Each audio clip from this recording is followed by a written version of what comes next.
Olá, eu sou Cláudia Pedral Sena. Estamos aqui nesse canal, Cláudia Pedral Sena, falando sobre família. A gente ensina pais de crianças especiais a terem filhos obedientes. O nosso tema de hoje é TEA, transtorno do espectro do autismo. Estamos falando de criança especial. Nossos vídeos vêm trazendo para vocês toda a explicação do que é a criança especial. E vamos falar sobre o transtorno do espectro do autismo. Hoje, transtorno do espectro do autismo. Até os anos atrás, apenas autismo.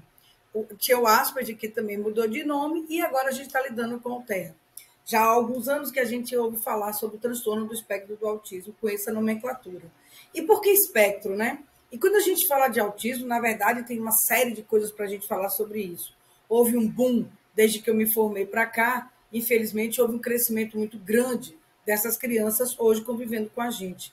Existe hoje uma estimativa de uma criança a cada 26 ou 36 crianças que nasçam, o que é extremamente aterrorizador, né? Pensar que os nossos filhos podem estar vindo já com um aspecto um tanto quanto adoecedor para tudo isso. Mas nós devemos ter cuidado com isso, porque é importante de que vocês saibam de que para que a gente possa realmente tirar um diagnóstico, é necessário que a gente tenha uma ideia de quantos diagnósticos, de quantos sintomas possíveis um quadro de transtorno ou de deficiência tem que apresentar para que a gente possa chegar ao diagnóstico final. E dentro da criança autista, a gente tem até 16 características.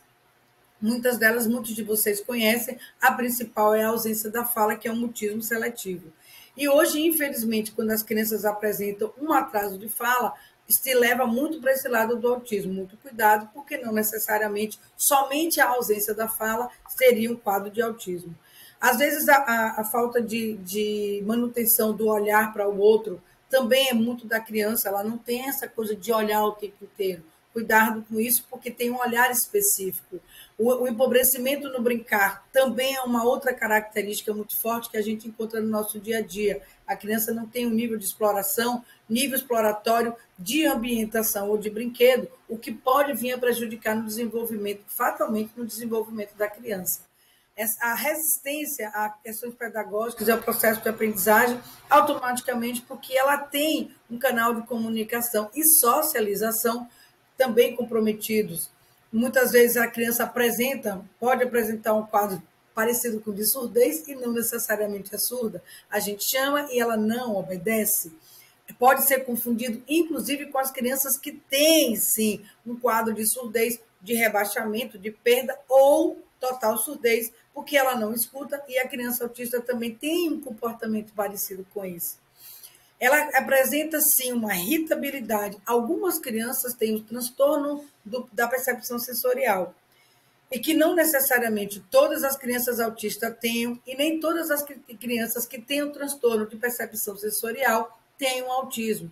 Por exemplo, crianças que andam na ponta do pé, que apresentam lá adiante um quadro de equinismo, porque é o pé já andando na ponta dos dedos, o que vem a causar um encurtamento dos ligamentos e passa a ter um pé equino, que pode ser sensorial, mas não necessariamente autismo. Uma criança que apresente seletividade alimentar, que também é um TPS, não necessariamente é uma criança autista, ela pode ter, sendo autista, um sintoma de seletividade alimentar. E a gente tem visto muitas crianças assim. Então, vários sintomas podem se apresentar, mas não necessariamente fazem parte do quadro do TEA. Elas podem estar, de alguma forma, pulverizadas, mas não necessariamente leva a criança a ter o quadro de autismo. Cuidado com esse tipo de situação. Reúnam pelo menos 8 sintomas, mais 9, para que a gente possa realmente ter esse diferencial de determinados quadros que podem apresentar e não necessariamente ser só o autismo. Mas quando a gente foca para a criança autista, é necessário que se esteja atento para os comportamentos diferenciados e que se comece o mais cedo possível com as nossas intervenções. Um autista precisa inicialmente do fonoaudiólogo, do terapeuta ocupacional e do acompanhamento do psicólogo, mais do que imediato, principalmente quando ela começa com 2 anos. Quando ela é levada imediatamente, tem que ser levada para os cuidados do terapeuta ocupacional, do fonoaudiólogo, mais do que imediato. E por quê? Porque dentro da especificação do quadro do autismo, ele é um acometimento do neurodesenvolvimento. Se vocês me perguntarem, mas sim, qual seria a causa do autismo? Ainda não se sabe efetivamente. Existem suspeitas de questões genéticas e existe uma grande vertente também que está voltado para as questões que são bem mais voltadas para questões metabólicas, que estão sendo estudadas pelos médicos, que são chamados por biomédicos, que trazem uma chave de alterações metabólicas que levam à inflamação de células, principalmente no aspecto cerebral ou sistema nervoso central. Quando existem esses acometimentos e existe essa inflamação cerebral, as crianças apresentam sintomas que são similares ao do quadro do autismo e leva a uma representatividade do quadro de TEA. Então, a gente tem o clássico, que a gente não sabe qual a causa, e hoje temos uma série de outras situações que são metabólicas, incluindo e principalmente a alergia alimentar, que leva ao entendimento de um quadro de autismo. Mas aqui, curando a alergia, a criança sai do quadro de inflamação celular e consegue continuar a vida de uma forma mais regular possível, porque existe, através dos tratamentos, uma recuperação desse atraso que foi apresentado nesse processo, nesse período da alergia alimentar. Quando a gente tem crianças com quadro clássico de autismo e que apresentam até as 16 características, e principalmente 8 mais uma, e a principal, a da linguagem e do afastamento social, e algumas condições de TPS que levam a criança à desorganização, a gente vai cair na questão do comportamento. Então, eu ouço muito as pessoas dizerem que uma das características do autismo é uma resistência ao limite ou ao não. Eu, particularmente, não concordo com isso. E vou abrir uma parêntese aqui. Qualquer criança que a gente tenha em tratamento com deficiência, com transtorno, com distúrbio, seja ele qual for, o tratamento é exatamente para a gente modificar, para que a gente, de alguma forma profilática, não deixe que esses quadros que já venham na montagem do cérebro e da conformação da criança se exasperem ou se manifestem de uma forma ruim para a criança. Todos nós queremos que, embora a gente tenha filhos especiais, eles tenham chances de vida, de estudo, para isso tem a lei da inclusão, e no mercado de trabalho, por isso a lei de inclusão social. Então, se eu creio que o meu filho está dentro de uma escola porque ele precisa de uma chance, é óbvio que eu tenho que me abrir para entender que a minha intervenção tem que ser justaposta à do tratamento, à da escola e de casa. Eu tenho que triangular para que a gente possa, em tríade, fazer e ter o mesmo comportamento para modificar o comportamento dessa criança. Quando eu falei um tempo atrás num vídeo que a gente fala sobre a questão de como aprende uma criança especial e se ela realmente aprende a ser obediente, que foi postado no início de fevereiro, eu falo que o entendimento de ensino ou de obediência é uma coisa primitiva ao processo cognitivo. Ele vem exatamente justaposto à necessidade que a criança tem de, por ser um ser mentalmente inteligente, com o desenvolvimento do aspecto cognitivo que o ser humano teve, diferenciado dos animais, ele possa ter o discernimento do sim e do não de uma forma subjetiva. Porque, primitivamente, o animal que não tem comportamento da inteligência desenvolvido sabe o que é sim e o que é não. A diferença entre o nosso sim e o nosso não para o animal é de que o sim e o não do animal é absolutamente comportamental. A gente vai adequar, treinar aquele animal para entender que aquilo pode e que aquilo não pode. Já a criança, ela, no início da vida dela, ela também é justaposta para o entendimento disso, de uma forma primitiva. Ao longo da vida, ela se torna um ser humano cabível, né, com seu livre-arbítrio, inclusive para pensar, com a sua articulação da inteligência, ela vai poder, então, subjetivar o entendimento desse sim e desse não.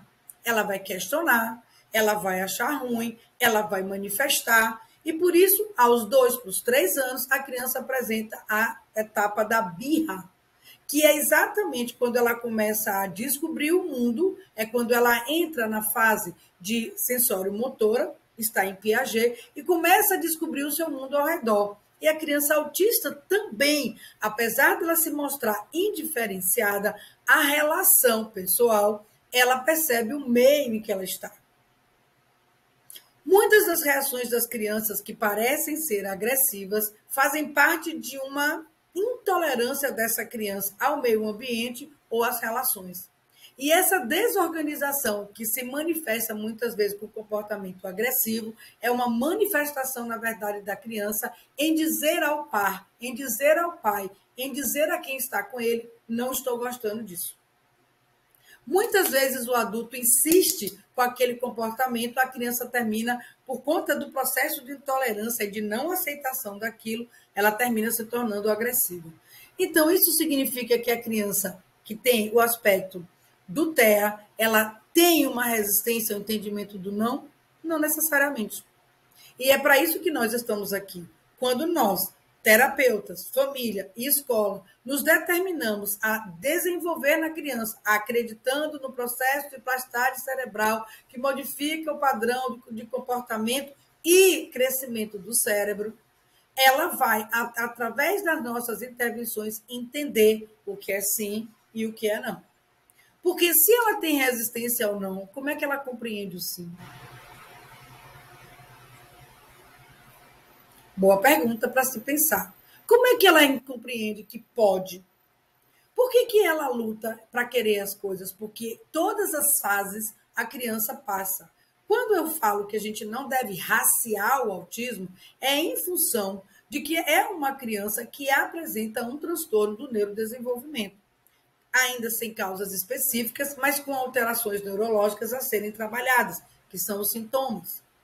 Se a gente acredita que por ter um filho autista, ele vai ser e vai ter um padrão limitante, limitador, a gente não passa desse lugar e não desenvolve o cérebro da criança. Então, não adianta ter estudado e descobrir a plastagem cerebral. Por isso, que a criança que apresenta o quadro de transtorno do espectro do autismo, como qualquer outra criança especial, é passível de desenvolver o processo da obediência, da compreensão e do entendimento. Porque o processo de intervenção dos terapeutas é exatamente na modificabilidade desses sintomas e não na manutenção desses sintomas. A gente não vai curar o autismo, infelizmente. Quando a criança apresenta a alergia alimentar e existe uma cura do processo da alergia alimentar, sobra para os terapeutas tirar a defasagem desse período de inflamação. Quando é uma criança que está dentro do aspecto clássico do autismo, e que a gente, mesmo fazendo a intervenção na alergia, a gente não consegue sair do quadro, a gente vê o quadro de alergia aí instalado, mas não vê uma melhora, e vê então um quadro de genética instalado, segundo os cientistas, a gente percebe de que essa criança, com todo o aparato de entendimento, a gente consegue que ela avance. Às vezes só socialmente, às vezes ela consegue modificar o padrão de aprendizado, às vezes ela aprende e não fala, às vezes ela vai falar mais tarde, às vezes usa fala robotizada. Por que tanto às vezes, Cláudia? Porque a gente não pode generalizar o quadro das crianças autistas, porque cada um é uma, como os dedos das mãos, que é diferente da outra. Cada criança é única. E mesmo que ela apresente o diagnóstico, cada criança, como os dedos das mãos, é única. E isso é importante que vocês saibam. Mas dentro dessa unicidade do quadro, dentro dessa individualização, o cérebro dessa criança, ele sim, com os devidos trabalhos e intervenções, às vezes com mais trabalho, com menos trabalho, a criança ela consegue entender os limites necessários. A gente consegue acionar a função executiva dessa criança que vem desorganizada para que ela tenha, em uma das funções da função executiva, os seus controles inibitórios já determinados. Mas é tão fácil assim, Cláudia? Olha, falando, até parece que é muito fácil, sim. Mas, de modo geral, se a gente lida com isso desde pequenininho, é mais fácil do que a gente deixar eles crescerem sem um padrão já utilizado para tudo isso e tentar instalar mais tarde. Mas não é impossível. De forma nenhuma é impossível. Se a gente faz um trabalho bem feito, a gente consegue um desenvolvimento satisfatório, inclusive social, dessa criança. Mas é preciso que a gente una forças. Quando a gente fala que a gente está aqui, que a gente vai ajudar aos pais de crianças especiais a terem filhos obedientes, É porque existe um estudo para tudo isso. Vamos colocar em prática. Eu, com os meus anos de vida, trago para vocês uma experiência onde eu tenho, dentro de todos os aspectos que eu venho vivendo com as crianças, crianças promissoras, crianças que vão avançando ao longo da vida. Elas estão curadas? Hora nenhuma eu falei que a criança, principalmente a clássica, tem cura do processo, que são afecções neurológicas, e a neurologia, infelizmente, ainda não buscou, ainda não achou essa cura dos seus transtornos ou das suas alterações quando se apresentam, mesmo quando nascem com isso ou quando adquirem ao longo da vida. Infelizmente, ainda não. Eu costumo dizer, célula nervosa é igual cabeça de fósforo. Queimou, já era. Mas a gente tem, Deus é maravilhoso, né? Como eu sempre digo, a plasticidade cerebral. Ela vem exatamente para que a gente possa trabalhar, e por isso os terapeutas existem, para que a gente possa superar. Então, fica a dica. O seu filho tem TEA, ele tem as características, ele tem 8+1, ele é clássico, ele é nível 1, nível 2. Procurem os terapeutas. Vejam, acione as funções executivas dessa criança. Comece a trabalhar cedo. Não pensem ou não coloquem na caixinha do autismo e imaginem que a partir daí o seu filho não vai ter compreensão. Pelo contrário, uns mais severos, outros mais leves, e dentro de tudo isso a gente consegue termos crianças com nível social satisfatório e que eles possam, dentro de tudo isso, ter uma condição mínima de aprendizado, seja social como seja formal. Cláudia Petralcena para vocês nesse canal. Ajudo pais de criança especial a terem filhos obedientes. Vamos ser felizes e vamos ser pai e mãe de verdade. Beijo no coração. Acesse os nossos canais. A gente tem muita coisa lá para vocês aprenderem. Acessem e tirem suas dúvidas.